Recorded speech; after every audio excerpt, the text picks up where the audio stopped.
The U.S. Central Command says it carried out what it calls defensive strikes on Iranian drone facilities over the weekend. The strikes targeted Qeshm Island and the city of Goruk.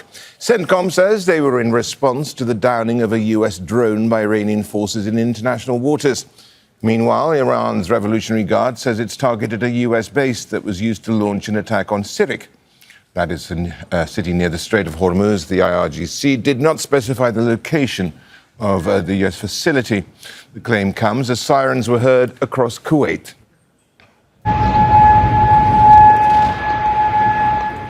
Kuwaiti media reports say air defense systems are responding to missile and drone attacks. Well, Al-Miqdad al-Ruhayd is in the Iranian capital, Tehran. And Al-Miqdad, what do we know thus far about this retaliatory strikes taking place over the weekend and beyond? Well, actually, Rashad, what is striking here is this is a significant incident between both sides, and I've seen this episode repeating much of time since the ceasefire took effect on April. The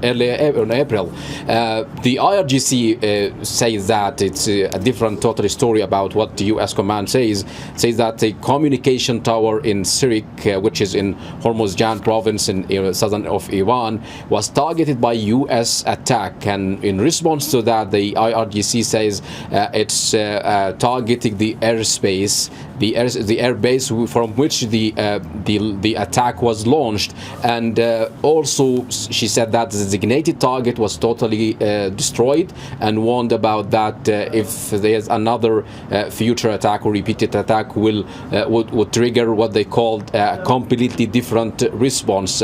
But what is striking here, what is significant here, the broader context of these episodes and this incident between both sides over the past few days. For example, the last week we have seen Iran repeatedly accusing the United States for violating the ceasefire and also violating the maritime shipping in the Arabian Sea and in the Gulf. And later on Monday, last Monday, IRGC said it had shut down an MQ drone, which is force others aircraft belonging to United States air to leave Iranian airspace. So this completely significant stories between both sides. We have seen these episodes over the past 10 days many times, and that is trigger what we call the mistrust between both sides, while diplomacy ongoing behind the closed doors.